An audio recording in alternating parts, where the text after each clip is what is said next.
we are proposing rolling out a large number of processing plants across the world, in the thousands. And we also have a traceability technology as well, from rock to processing plants. So our proposal is very much familiar to you already, which is a traceability technology from the rock to a processing plant, rolling out many processing plants such that they are relevant to the actual miners. And then, and the reason we are here, is to introduce formal gold buying bodies across the world, whether that is central banks in some countries, or whether it is a body such as the one that you have set up, and hence the visit. And really what we've been trying to do is understand how the pieces fit together in Ghana, where the priorities are, to judge the degree of commitment there is to it from not just the bodies such as yourselves, but also government, ministers, and the presidential office as well, such that when we get involved, I've done my due diligence in front of my board, so if we allocate resources where it be necessary, we're very comfortable to do so. Thank you very much. Thank you. Before the chairman speaks, I will say that your purpose in Ghana is one that aligns with our objects and some of the initiatives that we are taking here. Even though GoldBod has a broad mandate over all gold, both small and large scale gold in Ghana, our primary focus has been on developing the artisanal small scale mining space and cutting out illicit financing flows into that sector.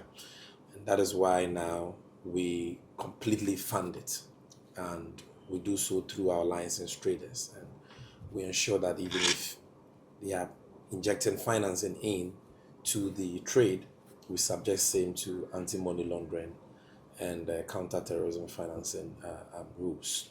And so far, so good. That is going. We are working with AT on that and the Financial Intelligence Center. And so that is something that we are strongly pursuing here to make sure that we totally cut out the flows of illicit financing into that sector. We also want to reduce smuggling to its barest minimum. And so now that we've taken up the trade, we are offering competitive prices to artisanal small-scale miners, we've seen a significant increase in the volumes from about 64 tons last year to over 103 tons this year.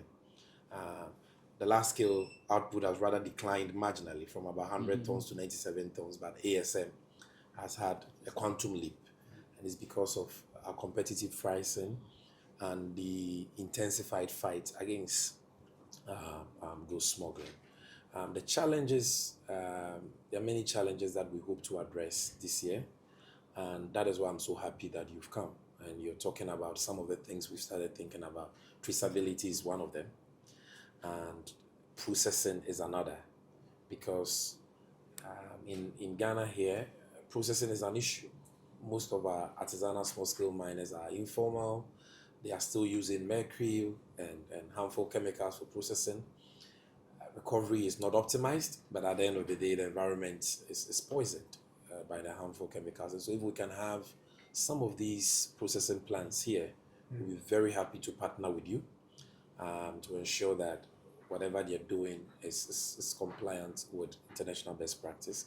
We reduce environmental degradation, optimize recovery, and that way the state also will not struggle that much in mopping up the gold, because once it is processed, our agents will be there to buy, of course, at good prices. So we'll be very happy to discussing that further with you, the issue about processing plants, the issue about traceability, and of course the formalization of that ASM sector, which I know Mr. David Tait has really, championed since his appointment in the year 2018.